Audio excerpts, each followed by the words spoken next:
is Christopher Caldwell. His book is called Reflections on the Revolution in Europe, and the entire interview also available online at cspan.org. Norman Solomon is with the Institute for Public Accuracy, the author, film producer, among other attributes to your resume. Good morning. Thanks very much for joining us here on C-SPAN. Hey, pleasure. Thank you. Back from Afghanistan, you just spent 5 days in late August and early this month. What did you see and who did you talk to? Well, we saw a country, and specifically a capital of a country, that is going in a very negative direction. I was able to see many people from non-governmental organizations, the Afghan government, the United Nations, refugees, independent journalists, and frankly it was a very dispiriting spectacle. Streets filled with AK-47s, a feeling that the capital itself is increasingly under siege. We talked with Peter Baker earlier this morning, and in a piece that he wrote for the New York Times, he quoted President Obama, who said, "This is not a war that we want. This is not a war of choice. This is a war of necessity." Yeah. Well, it can be framed any which way people want from Washington, but I really like to recall what President Obama said during his first moments as president, his inaugural speech, where he told leaders around the world, particularly those who had had some conflict with the United States, that they would be judged not by what they destroy, but by what they create. And using that yardstick, looking at what I saw in Kabul, what I think is available information in terms of what's happening in Afghanistan, if we measure what is going on now in terms of U.S. policy, we have a dime for instance, development, for every dollar for military spending by the U.S. government. And that is by design. That is the administration's policy. And I could see it on the ground. Refugees left without any assistance, including refugees who were made so by U.S. military action. You know, I spoke with dozens and dozens of different, you might say, policy wonks, officials, multinational organizations, Afghan administrators in Kabul. And they talked the talk, and of course the analysis and the data are very important. And I endeavored to understand what the empirical data are. But I think the essence of the war at this stage was symbolized to me by the Helmand Refugee Camp District number 5 that I visited in Kabul. And I should say, you know, here we are near the capital, and members of the U.S. Congress occasionally with their staffers do go to Afghanistan. And frankly, the State Department sees to it that they stay within a bubble, and they remain within the escort of the U.S. Embassy or the Department of Defense. And part of my purpose in going on a trip sponsored by the organization where I work, the Institute for Public Accuracy, was to get outside the bubble. And so when we got to that refugee camp number 5, those who had come from Helmand in the southern part of Afghanistan to the capital city of Kabul, I found 700 families displaced from Helmand province. I found ditches. I found torn canvas. I saw mud structures and an occasional water pump, and that was about it. And if I could just sort of capsulize what I encountered in human terms that have a policy parallel, Wakil Khan was in charge of 100 families. He'd been designated as a representative, and I met him. He had been awoken at 5 a.m. by U.S. bombs in the Helmand province last year. He lost some members of his family. I met one member of his family, called Juma, a 7-year-old girl. And near the end of my conversation, I realized that she had lost an arm, and I asked about that. She'd lost an arm because she was awoken at dawn by U.S. bombs that fell on her neighborhood. And here, a year later, I was meeting her in Kabul, and she and her family and the 700 other families in that refugee camp were dependent on the handouts from Afghan businessmen. And then I go back to President Obama's inaugural address. Now, I was an Obama delegate to the Democratic National Convention. I have supported the election of this president. And yet we have to compare the rhetoric where he spoke a few weeks ago about development, about governance, about his commitment to humanitarian assistance, saying that this war will not be won by military means primarily, and yet the budgeting as I saw on the ground, is massively for military spending, very little help for humanitarian assistance. So bottom line, you're saying what? Should we stay? Should we leave? There's a debate now whether additional troops will move into Afghanistan. George Will and Carl Levin, senator from Michigan, saying no. General McChrystal expected to ask for more through Defense Secretary Gates. Yeah, I'm saying that this is a misbegotten war. This is a war based on false premises. This is a war that we are told is to stop al-Qaeda, and yet al-Qaeda, all experts acknowledge, are not even in Afghanistan. We're told that this war must be fought. So who are we fighting? Well, we're fighting an insurgency which includes the Taliban, which includes other forces such as the Haqqani network, which the United States, Pakistan, and Saudi Arabia helped build in the 1980s and 1990s. The Hekmatyar warlord, who again the U.S. helped to build up during the 80s and 90s. We have now a rationale in search of a war, and a war in search of a rationale. So to directly answer your question, I think that the spending ratios should be absolutely flipped upside down. The president pushed through a supplemental on Capitol Hill a few months ago, 90% military, 10% non-military. Those ratios should be totally reversed. Our guest is Norman Solomon. He is the executive director of the Institute for Public Accuracy, and he has been a regular blogger on his travels through Afghanistan on his website at normansolomon.com. We have a link through our site at cspan.org. Travis from Oklahoma, good morning. Travis, you with us? What was that, sir? Yes, you're on the air. Please go ahead. My question is, when are we going to stop our love affair with foreign countries and focus on ourselves? We're supposed to be a model for freedom, not to be the world's police and making democracy around the world. Yeah. Well, if it's a love affair, it's got a lot of violence attached to it. To me, in a sense, with due respect, those are false choices. The need is to take on the real enemies at home and abroad, overwhelmingly poverty. And we hear very little about this. We hear rhetorically about winning hearts and minds and development and so forth from the administration. In point of fact, Afghanistan is one of the poorest countries in the world. The statistics are very disturbing. If you go to the CIA's own World Fact Book, the most recent edition, showing out of 1,000 live births in Afghanistan, there are 154 infant deaths before age 1. That's a staggering infant mortality rate of more than 15%. And yet, after 30 years of war, we're encouraged to believe that the United States is going to help Afghanistan by ratcheting up and escalating the violence there. You know, to send more troops to Afghanistan, I think, is to add fuel to the fire. The Carnegie Endowment said almost a year ago that the greatest fuel for the insurgency in Afghanistan is the presence of foreign troops, and the U.S. is the greatest presence of foreign troops in Afghanistan. Another view from a viewer who tweets, the Afghan war is nothing more than a bone Obama has thrown to his anxious generals.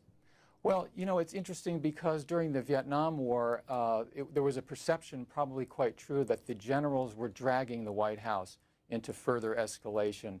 I don't think that's particularly the case here. You choose your advisors and you choose your advice to set up and hype General McChrystal and then to have him come back and perhaps, it seems, ask for more troops. This is sort of a formula that the White House has gotten into. It's an old pattern. It leads to more escalation, and I think it's highly dangerous. You've written how many books? 12. And our next guest is, or next call, I should say. Our guest is Norm Solomon. Our call is John from Thomaston, Connecticut. Good morning. You're on the air. Thank you for taking my call. Absolutely. I just want to make a comment, no question. I think I agree with the gentleman on there. I think this is turning into another Vietnam War where it's passed from president to president, and I'm so happy that this president's myopia is going to be cured by his own Democratic Party. The Democrats are not going to bring more money into this war, chasing after some bandito that's running around from cave to cave. And I think it's just been an absolute disaster. And I'm happy the Democrats finally are doing something, and Obama won't be able to say anything this time. Thank you. Well, as a Democrat, I would say don't be too sure of that, even though we're hearing from Carl Levin on the Senate side and Nancy Pelosi on the House some words of restraint in recent days. There's tremendous momentum to continue a war once initiated with the markers put out by the president. The rationale is, well, we can't allow Afghanistan to be used as a staging ground for further terrorist attacks. But by those criteria, you could actually try to justify sending and escalating troops in literally dozens of countries around the world, sort of in search of enemies. I am co-chair with Congressman John Conyers and California Nurses Association activist Donna Smith of a group called Healthcare Not Warfare. And when we go to Capitol Hill and when we hear about the discourse going on behind closed doors, Rahm Emanuel in the White House twisted arms like crazy last spring to induce enough Democrats against their better judgment, I believe, to vote for the supplemental for more war money in Iraq and Afghanistan. So this is sort of an echo of the Vietnam War era, and you cannot depend on any political party to buck its president. And in this case, we need to solidify and push the Democrats who are willing to take that risk, because in the short term, they're going to get a lot of raspberries and flack from the White House. In the long term, history will vindicate them. Kathleen sends this comment: 8 years, we've been there too long. Call the tribal leader governors and get the hell out. Well, it's an endless war, potentially, and there is some talk about, and there's an op-ed in the New York Times a few days ago about a Loya Jirga that could be called, that is, a traditional decision-making process. It should be mentioned that Hamid Karzai was selected actually in Bonn. The CIA put its hand around his shoulder and said, "You're our boy." This is in 2002. I saw in Afghanistan, talking to people in many walks of life, that he just has forfeited his credibility. He's corrupt, he's inept, and now he lacks legitimacy. And you can see in the news media in this country, and by the way, we had just an op-ed in the New York Times today by Thomas Friedman, which is just the usual conventional wisdom that fuels a war. It's very facile, it throws a lot of cliches around, does not advance people's understanding. The other alternative to Karzai in this election is Abdullah, who is a warlord himself. And when I talked to people in Kabul and asked them what was the worst time they had lived through in the last 30 years in Afghanistan, they talked about the so-called Civil War period between 1992 and 1996, when there was shelling between these different warlords. One of them was Abdullah, and now the U.S. is hyping him as some kind of humanitarian. And just to sort of make a connection to the piece of the New York Times today by Thomas Friedman, he somewhat paternalistically refers to Afghans and Iraqis as battered children, without referring to the U.S. role in helping to batter them. And so he cites specifically the period of Taliban rule in Kabul, and then the period afterwards when there had been tremendous violence, and he skips over that period when U.S. surrogates and those who had been vastly supported by U.S. and allies, Saudi and Pakistani money, slaughtered all these people, for instance, in Kabul. There's a certain myopia, as though the only suffering that matters is the ones that the U.S. can invest its own storyline in. I want to come back to the Tom Friedman piece in just a moment, but John has been waiting from Conestoga, Pennsylvania. Good morning, John, Independent Line. Good morning, Steve. And good morning, Norman. I agree with just about everything you're saying, or everything you're saying. It's become apparent, clearly apparent, that it really doesn't matter whether a Republican is the president or a Democrat is the president. Whatever the power the military folks have, and the think tanks, etc., have, the military is the biggest entitlement program there is. We spend, when you add it all up, $1 trillion a year of our annual budget on military. Accomplishing what? Just this endless war that you're talking about. It seems so futile that we spend 10 times as much on military expenditures as the next largest. I think China's gone up a little bit since in the last few years, but it's close to 10 times as much as any other country, and more than the rest of the world combined. Yeah, well, it's very striking. You look at $2 billion with a B dollars every day going out of the U.S. Treasury from taxpayers to spend on the military. And when the president says gee, don't consider my health plan to be so expensive because it's less than what's been spent on these wars in the last 8 years. I think that's cold comfort. We have a tremendous crisis here at home. We're told we can't afford any number of things, and yet we're facing this huge military escalation in Afghanistan that's very costly in economic and human terms. And then what happens when the troops come home with their bodies and more often their spirits and their psyches through PTSD shattered? Where's the provision then? Where's the wisdom then? Let me go back to Tom Friedman's piece this morning in the New York Times. 2 points that he makes that you alluded to a moment ago. In Iraq, for far too long, our policy did not match the sacrifices of our soldiers. And then he has this conclusion. In short, President Obama has to be as committed to any surge in Afghanistan as President Bush was in Iraq, because Mr. Obama will have to endure a lot of bad news before things might get better. Yeah, this is kind of the let's you and them fight form of punditry, very valiant behind the word processor. In point of fact, this is boilerplate stuff. He's sort of channeling James Reston at the New York Times 4 decades ago as a columnist. You know, from Washington, it looks very cut and dried. All these formulations can appear to make a lot of sense. They're very cogent. What I saw on the ground is a country that is shattered by the continuation of war, that desperately needs development funds. I'm saying put your money where your mouth is, President Obama. If you say that this war can't be won primarily by military means, when you talk about the need for development, when you talk about the need for humanitarian assistance and infrastructure and civil society, and then you're giving a paltry amount to development, because even the 10% of U.S. spending in Afghanistan, a lot of that cycles right back to companies and contractors based in the United States or elsewhere outside of Afghanistan. Are you disappointed in the president? Well, I do find him very disappointing on this issue, and I think that we're going to need to press him if we're going to get the kind of policy that not only we, but the people of Afghanistan deserve. Did you expect 9 months into his presidency you would say those words? Well, you know, a year ago I was saying the best way not to become disillusioned is to not have illusions in the first place, and so I tried to not have unduly high expectations. But this is a bit surprising, because I think the president, from all indications, has rushed more into the arms of what Dwight Eisenhower called the military-industrial complex than we might have expected. You know, this is a president who campaigned saying that in terms of Iraq, it's not enough to be against the war, it's necessary to be against the mindset that brought us into war. And granted, he talked about the need to maintain a war in Afghanistan, but he has bought into so many fallacious and dangerous assumptions that I think this is a catastrophe looming on the horizon. Laura, with her tweet saying, Mr. Solomon, is there any way you could speak to the president in person?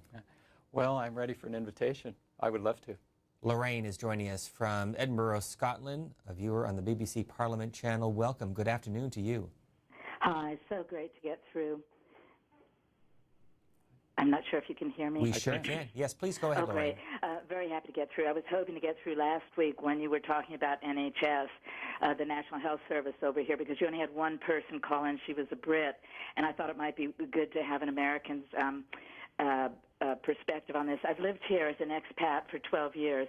Love Scotland. Not so crazy about living where there's a queen, but that's my Yank in me.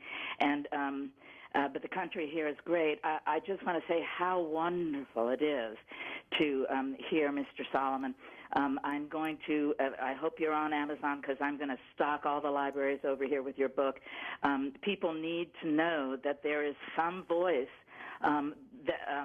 that people can listen to about this. Sometimes we think over here that nobody's awake, over there. And I have a question.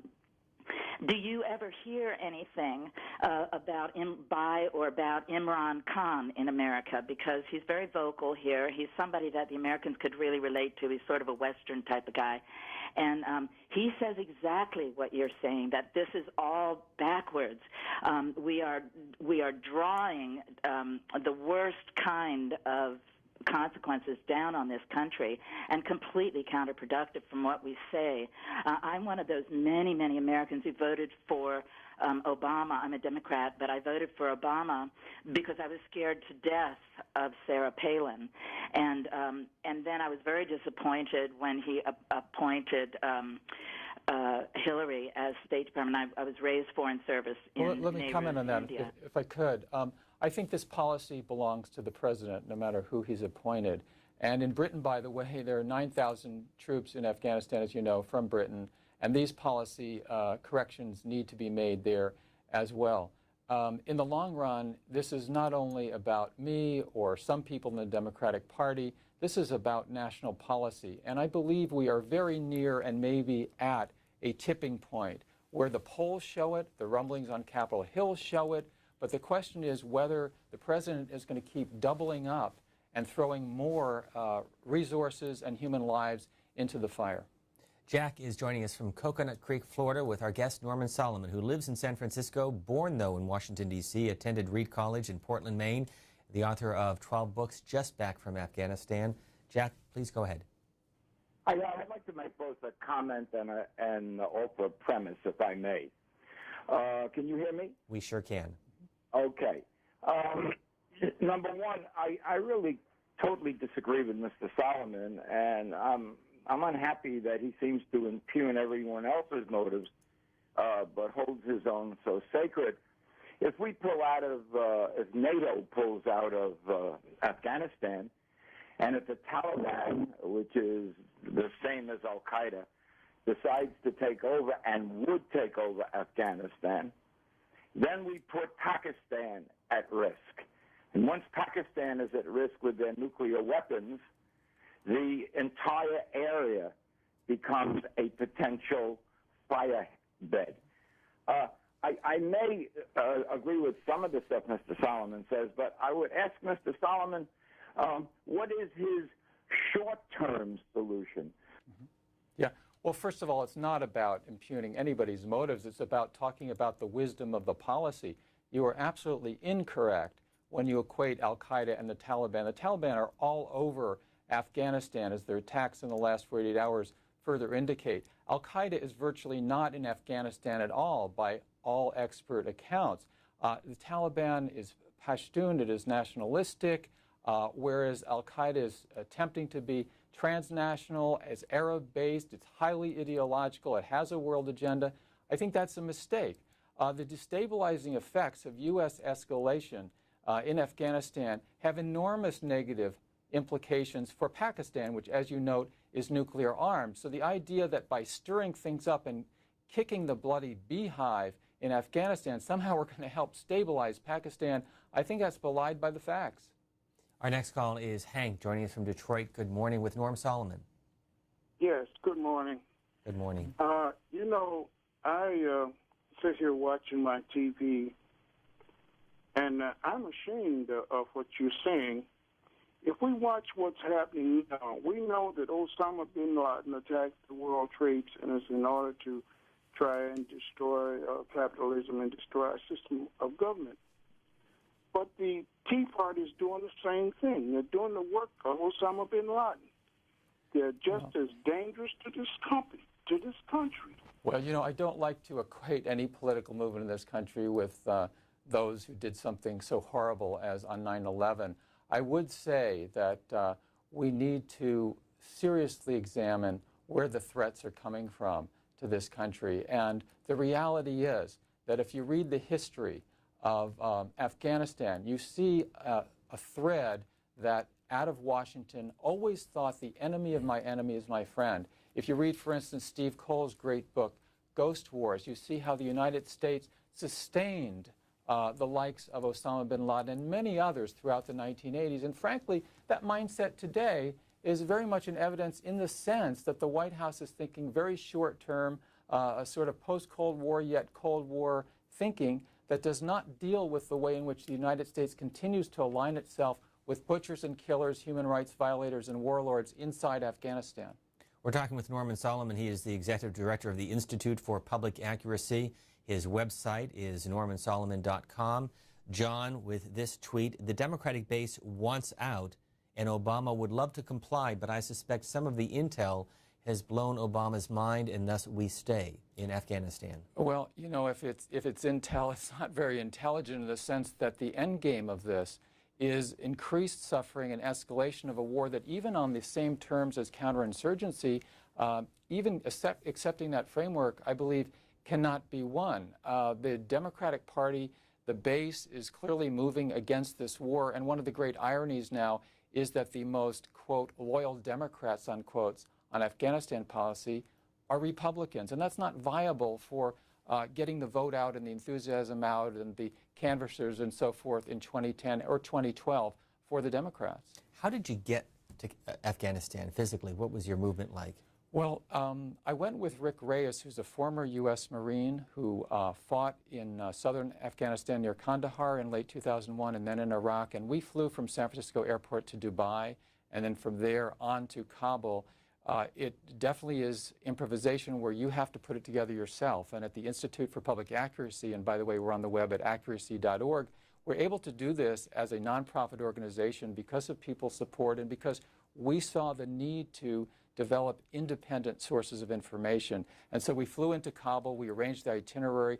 I met with scores of Afghans from many different walks of life, and I should say that we didn't do it behind U.S. military lines. We didn't use taxpayer money, but more to the point, we did not isolate ourselves from the reality on the ground. And frankly, whenever staffers from the Hill or members of Congress go, they're led around, sort of a dog and pony show. They come back wiser about the official line, not wiser about what people are going through. And that's where I returned to the visit to this huge refugee camp, and I really come back to Washington and say to the President and the administration and those on Capitol Hill, let's get our priorities straight. Let's end dumping massive amounts of weaponry and violence into Afghanistan and then talking the talk about development and human aid without walking the walk. Our guest is Norman Solomon. Our last call is from Robert in Cleveland, Tennessee. Democrats line, good morning. Quick question. Yeah, those people over there, they want to kill us and they want to kill Israelis. And if we just left over there, what do you think they're going to do? I mean, they're not just going to stop. Mm-hmm. Well, you know, frankly, that's a worldview that's shared by many who justify slaughter on behalf of being righteous, and really not so different from those who justify terrorism of many different stripes. From afar, from Washington, from New York or wherever, it may seem very simple. Kill the bad guys, support the good guys. When you look at the history, which continues to the present moment in Afghanistan, the United States has backed warlords and human rights abusers to a great extent, made all sorts of Machiavellian alliances, and then wondered why it's impossible, as it turns out so far, to truly win the, quote, hearts and minds of the Afghan people. So, you know, we have heard that argument for a long time. We heard it about the Vietnam War. We heard it about the invasion and occupation of Iraq. It didn't work there. It's not going to work now, either in terms of efficacy or having a moral stance that is persuasive to people around the world. Norman Solomon, thanks for stopping by here at C-SPAN. We appreciate it. Thank you. Come by anytime. Pleasure. Islam is a magnificent religion, the view of Christopher Caldwell. He's our guest tonight on Q&A that airs every Sunday at 8 o'clock.